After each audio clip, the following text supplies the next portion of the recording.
وبنروح لبيوم والمساعد بيقول بتعمل ايه؟ فقال له بيوم اطلب بسداد بعض الديون. وطبعا بيكون بيكلم هايسو وبيقول لها وحشتيني، فقالت له انا كنت لسه معاك، استنى لبكره. وساعتها قال له المساعد عايز اقول لك على حاجه، فقال له قول. وساعتها قرب منه وقال له انه عن الرساله اللي تلقيتها للتلو وصلني خبر بان السيد الشاب عائد الى البلاد، بما ان سنه قد مضت من ساعه ما راح. امر الرئيس بان تجمع العائله لاستقباله. وساعتها رد بيوم وقال اوه ده مرت سنه بالفعل، معقولة؟ أنا متيقن من إن الطعام هيقف في زوره فلما يشوفني فورا، صح يا جي؟ وساعتها ضحك. التنافس على ورث العائلة مرعب، طب هتعمل إيه دلوقتي؟ فقال له بيوم قول لهم إني ميت، لابد إن ذلك هيخلي أخويا سعيد جدا، لنعتبرها هدية بسيطة عشان نرحب بيه. وبنروح لتشول وبيحاول يكلم إيري على الموبايل لكنها مش بترد عليه خالص. بيقول دي مش بتيجي الشركة، يا ترى هي فين؟ وساعتها شاف إيري وقالت له انت بتعمل ايه هنا؟ فقالت له ما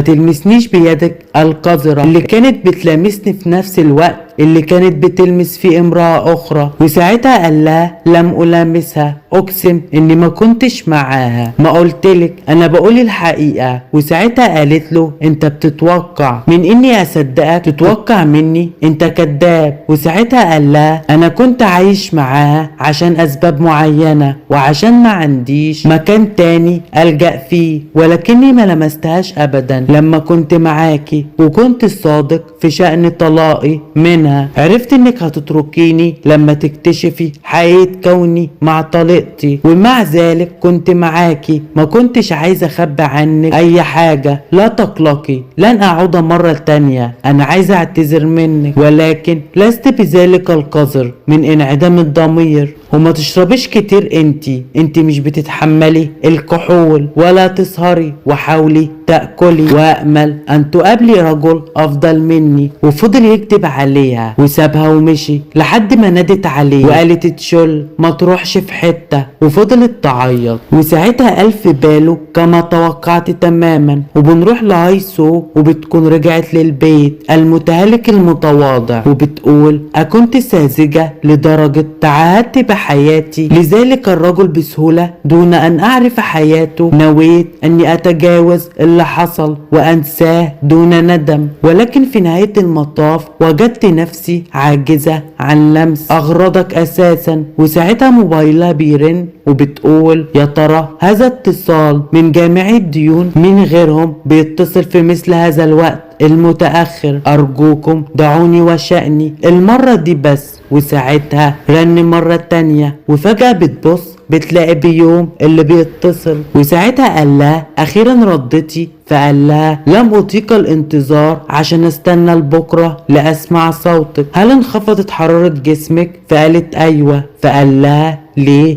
ما نمتيش؟ فقالت أعتقد إني بوسع النوم في المكان ده بعد اللي حصل، ولو نمت هيجيلي كوابيس فظيعة بجد. لما جيت البيت دلوقتي تعبت اكتر من المرة اللي شفتهم فيها، اسفة، لابد انني ابدو كطفلة كما انك كنت مريض، ولكني ما اهتمتش بيك كما ينبغي، لكني بخير دلوقتي، اللي بشوفه كان يستحق الهروب منه. وساعتها ضحكت فقال لها ماذا عنك؟ انت كويسة؟ فقالت له ايوه. فقال لها حقا؟ فقالت له لا مش كويسة، مجرد التفكير في الامر بيخنقني. تتغلغل أثار تشول المتناثرة في كل مكان في داخل صميم هايسو وتنفذ إلى أعماقها مرة تلو الأخرى. لقد جعلت جروح العالم هايسو أقوى، لكن درع مشاعرها كان عاجزا أمام الجراح التي خلفها من تحب.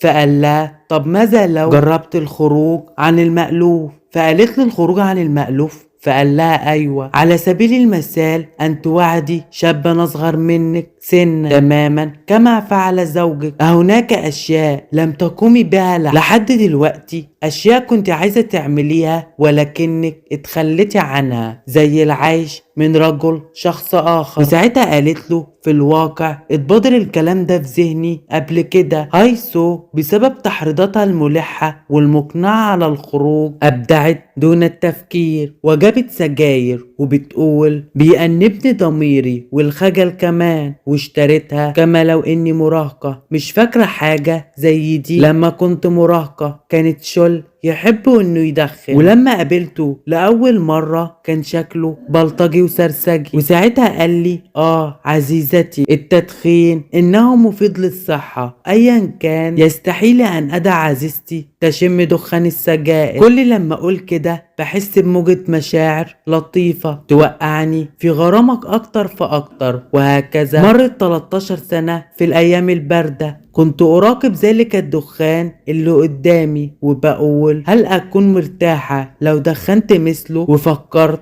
ان حزني يتبعثر في الدخان الكثيف، وساعتها بتدور على منطقة بيدخنوا فيها. وساعتها قالت من المؤسف اني ارميها، انا هجرب واحدة بس لانها غالية. وساعتها بتجرب وبتقول هي ليه مش عايزة تولع، وفجأة بيجي بيوم من وراها وقال لها دي مش الطريقة الصح عشان تولعيها. وبنروح لتشول وإيري وبتقوله لو ما عندكش مكان تروحه فتعالى معي، ما تروحش البيت ده تاني ولا تقابل تلك المرأة تاني، وممكن تعيش معايا بس. وساعتها تشول بيقول في باله هذا سهل للغاية، اصطياد شابة لا تعرف شيئا عن العالم كان أسهل مما ظننت، فتاة يمكنني التلاعب بها والعبث معها دون قلق، ولكن في النهاية دي الميزة فيها. فكرت في البقاء معاها ولكني جزء مني مش عايز ده بصراحة. لو كانت إيري تتمتع بغموض وصعوبة هايسو لكانت المسألة مختلفة بعض الشيء. أنتبني أدنى نية للتخلي عن هايسو والعيش بعيدا عنها أبدا، ذلك لم ولن يحصل أبدا. العلاقة اللي بيكون فيها الزوجين متشتتين على الروام مثيرة للإشمئزاز، وشايف إن ده صحيح لا بأس، أنا هبقى هنا لبعض الوقت ومش هرجع البيت بدون زوج. هتدرك هايسو امتى في البداية تشعر بالخيانة والخذلان والغضب، ولكني على دارية بأن هايسو اللي أعرفها لن تتمكن من التخلي مطلقا عن تشول حتى لو جرحتها مرارا وتكرارا. ده مش غرور بل لأن ذلك ما هي عليه هايسو.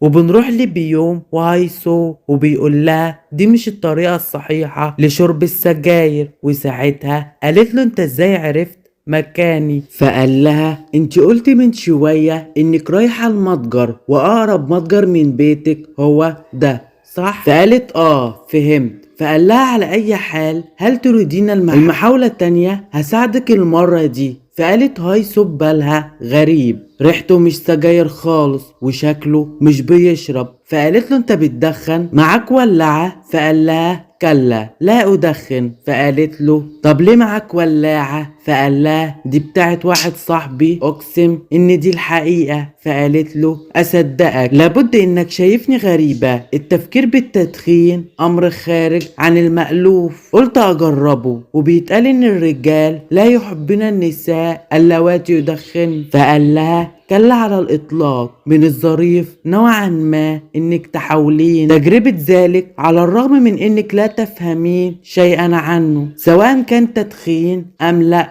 معك كل شيء يكون مثاليا، تلك هي المشكلة. ولكن إن كان السبب الشخص ده فلا أعتقد بأنني صاحب الأمر، يلا جربي هعلمك. وساعتها فضلوا يهزروا ويضحكوا، وساعتها علمها بنفسه. فقالت له انت مش بتدخن أبدا؟ فقال لها فهمت لكني مش بحب التدخين أساسا. فقالت له هحاول. وساعتها فضلت تكح، فخدها منها وقال لها كفاية تدخين، جسدك أغلى من السجاير، ما تدخليش أشياء تضرك ولا تروقك في جسمك لمجرد انها باظت الثمن. ارميها، ممكن تعملي اي حاجة تانية غير ده، حاجات كتيرة افضل بكتير من التدخين. ولكنك تعجبيني وانا مش بهزر، انا جاد فقالت له انت مجنون حقا. فقال في باله اتساءل يا ترى بتفكري في ايه يا هايسو. وساعتها قالت له ما تهزرش، التعبير الدافئة وما تقولش كلمات او عبارات معسولة. اتعتقد ان شابة في ال19 من عمري يرفرف كلبها لمجرد سماع اعترافات كخاصتك او رؤية ملامح وسيمة كملامحك؟ فقال لها بيوم ما الفرق سواء كنت في ال19 او في ال33؟ وساعتها قالت له قابل فتيات في ال19 سنة. فقال لها لا مش هقدر. ملاحظة سن البلوغ في كوريا الجنوبية هو 20. فقالت له اذا خلاص قابل في سن ال20. وساعتها قال لها افضل النساء الاكبر سنا. فقالت له بجد؟ وفجأة موبايل بيوم بيرن وبتكون هاي جي. وقالت هاي سو انه نفس الفتاة اللي اتصلت قبل كده. يا ترى هم قرايب؟ دي بتتصل بيه كل الليلة. وساعتها قفل عليها. فقالت هاي سو اكيد رفض المكالمة دون قصد صح؟ فقال لها لا فعلتها بقصد، انني مع من احب، لذا لا أود أن يقاطعني أحد. لا مهرب لك الآن يا هايسو. فقالت له أنت إيه اللي عجبك فيا؟ أنا مطلقة، لقد كان عندي زوج وغالبا بيتوجه لي إهانات وألقاب مسيئة، أنت جاد؟ وساعتها قال لها ولم قد لا أكون. فقالت له ده مش منطقي. وساعتها قال لها ده غير عادل، انك اكتر براءة مما كنت معتقد، وان كان ده بيروقك، فسأكون كذلك على الدوام. وساعتها بنروح لهاي جي والشاب ده اللي بيحبها، لكن هي مش معبراه بسبب بيوم، وهو مش طايق بيوم. فبيقول لها يا انت لسه بتحاولي تتصلي بيه؟ بتعملي ايه في البرد ده؟ فقالت له ده مش من شأنك، سواء تجاهلني ام لا ده مش من شأنك. هاي جي على دارية بكل حاجة، انا عارف ليه بيوم كان بيعاملك بلطف، انا على دارية بكل حاجة. وساعتها بينتهي الفصل، وبكده يكون انتهى الحلقة. ولو عجبك الفيديو ما تنساش تعمل لايك وتشترك في القناة وتفعل زر الجرس عشان يوصلك كل جديد. سلام.